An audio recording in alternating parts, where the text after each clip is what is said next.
Hey guys, Ron here, and a few months ago there was a Twitter trend that was started by lizard artist Ray, where people swapped the evolution for various lines. The idea was to take the pre-evolved form and imagine it as if it was the final evolution, and take the concept of the final evolution and reduce it to a more simplified and diminutive pre-evolved Pokemon. Many people participated, but you know me, I don't do art unless I can monetize it, so I decided to make a few of my own evolution swaps.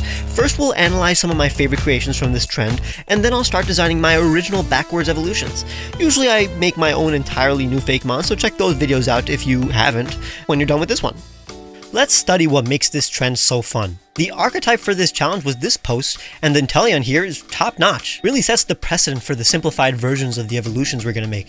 This Sobble is unique in that it's actually simpler than the original Sobble in some ways, but clearly Lizard tried to expand on the whole sad and invisible concept, which makes a lot of sense. Love the colors too. Little Round Pumpkin made one of the best in the trends with her Gardevoir swap. It's exactly what you want from a swap of this line.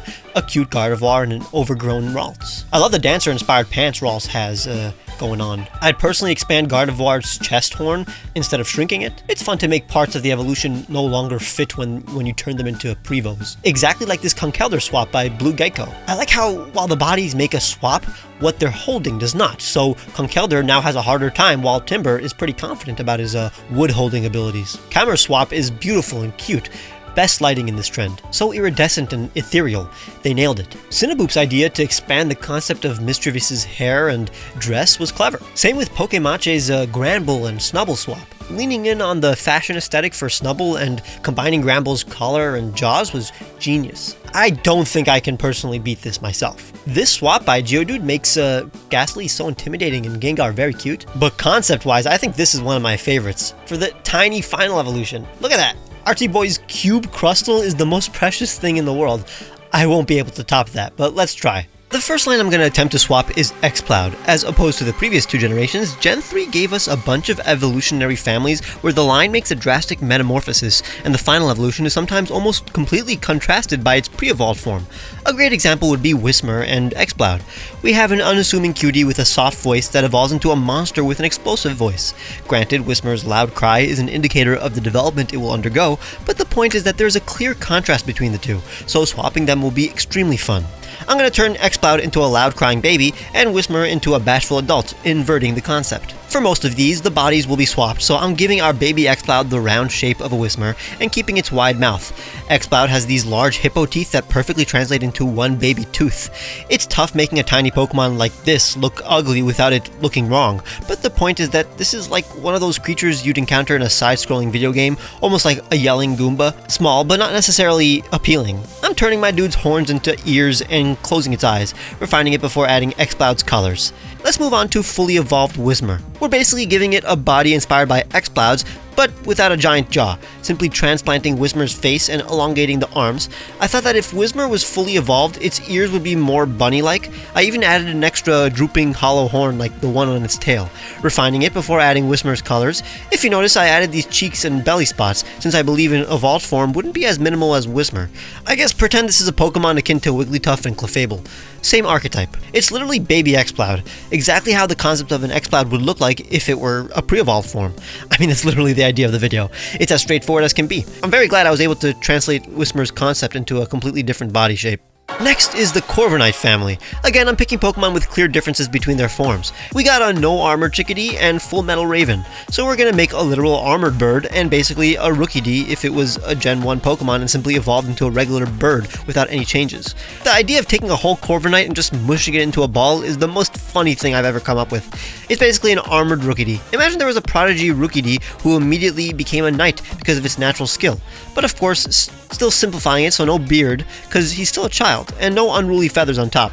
Still want to make it a ball shaped after all. It's a Corviknight Rookidee fusion, let's not pretend it isn't. I'll add the colors before realizing that it should have a cuter beak. It still looks like a Corviknight's normal head, that's why in the final version I also gave it white eyes, since a Prevo wouldn't look that intimidating. Now we're taking Rookidee and elongating it, like literally that's it. Kinda like how Tailo just becomes a Swellow. It'll still be cute though. I want to make sure it doesn't look too much like a Corvisquire though. For that, I decided to give it some beard like peck feathers. The entire time I was trying to mimic the concept of Rookie D's eyes, where the eyes are just the red circle parts and the white semicircle is just a pattern to make it look more intimidating. But in order to make it look more natural, I cut the eye in half, so it looks more angry. Just more scruff, and I put colors, and here's the reveal of the final design. The concept is that it's a final evolution that gave up on being a knight. It's just a peasant with a bit of skill. Honestly, a very appealing looking bird. I think baby Corviknight is hilarious. I imagine this as if it was a tiny bird in like a Dark Souls game. Like these are the base level birds in a fantasy horror. I'm sending it to all my friends as a reaction meme. Next is Froakie and Greninja. What's funny is that starters in every generation before their final forms are revealed already get a form of evolution swapping done by fans. Every generation people try to predict the final evolution of the starters by extrapolating the existing designs. The problem is they just look like adult versions of the pre-evolved forms without any progression.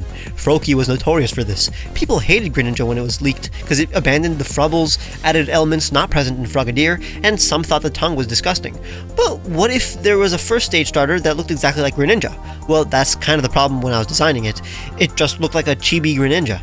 I removed a lot of the elements like the bubbles on Greninja's joints, the webbed feet, some of the patterns, but could never take out its horns since they were so intrinsic to what Greninja looked like to me. After coloring the guy, I realized what must be done. And in the final design, dude does not have those horns. Now we're gonna do the opposite. That's what the video's about. What if Froakie never gained the ninja concept? I'm literally just taking a Froakie and giving it adult proportions and more frubbles. So it looks kind of uncanny, but I bet if Froakie never existed and you just saw this guy, you'd think he's cool. I guess the problem right now is that it doesn't have as many patterns as the average evolved form, especially a frog. He looks naked. So in the final design, I added more stripes. This looks very similar to a lot of Froakie final evolutions predicted back in 2013. Kinda nostalgic to me. And after removing the horns of the Greninja, it finally looks like how it would look if it was a pre-evolution, instead of taking a Greninja and shrinking it. Still a cute and cool dude, a young shinobi.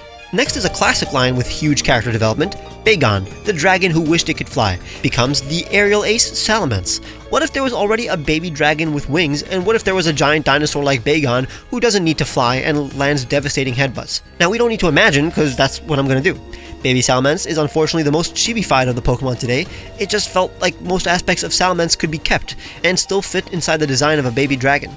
The proportions are undoubtedly different. I mean, no neck or long tail makes a difference, but it's still too close for comfort. I don't know how I would change it without it being a change for the sake of change, but I think the fully evolved Bagon will be more successful. We're giving him the proportions of a Tyranitar or Baxcalibur, making his snout more geometric and limbs longer, but still cute since I don't want it to look like a real dinosaur, but rather like the pseudo-legendary final evolutions with stubby limbs, which helps balance these intimidating monsters with more goofy proportions. I gave it scales and more prehistoric looking patterns, and finally elongated the headpiece, spiky and distinguished. Once it's all colored up, it honestly looks sick. Very complete without any superficial elements for the sake of making it look complicated. Very balanced design. I love the pose too. My favorite in the video. I'm still iffy about the baby Salamence, but it's not like it looks like a final evolution or anything. Just take my baby Salamence as it is. And finally, one of the most drastic evolutions in the entirety of the franchise, Solgaleo. What if Solgaleo didn't evolve from a space fart and was simply a lion cub? And what if Cosmog wasn't a nebula baby, but rather a more powerful black hole? Let's just jump right into it. We're making lion cub Solgaleo. What fun. How cute. The problem is that Solgaleo is a very complicated design, and translating it into a being with different and cuter proportions isn't the easiest, especially when I haven't mastered the anatomy of a large cat. The entire time I was trying to figure out how to keep my dude's whiskers, but it all came together once I gave it more of a lion cub snout. Solgaleo's mane and ears are kind of combined, so I have to keep a few. Now he's looking regal. The rest is simply taking Solgaleo's body and making it way less mechanical and segmented, but for now we're making a bigger Nebby. Imagine it never became a lion or bat, and just expanded into a black hole that sucked in light and matter. That's why all its elements are spiraling around it. I still want to make it cute, but obviously not a pre-evolved form. Kinda like the concept of the abyss staring back at you. Cute face, but more complicated form. I even added some of the diamonds on Solgaleo to make it look like things were being pulled into the center of its body. There you have it. Honestly, Solgaleo is underratedly good looking. Very good legendary. A cub version of it is still an incredibly strong design. Like, I want to take credit for this while remaining humble, but this is straight up the best design in the video. And one of the few that can be an actual Pokemon here. But let's not forget about big boy Cosmog. What a smug face. It thinks it's better than you. Show him who's boss by leaving a like and subscribing for more Fakemon content. Possibly a part 2 if you liked it that much. Check out my other Fakemon creation videos and the description for the music I used and my Patreon where you can get cool rewards like seeing my videos days early, and a huge discount on the t-shirts I made for you guys. Clicking the join button will also get you the same perks. Follow me on Twitter where I post sneak peeks and final art of these creations too. Bye!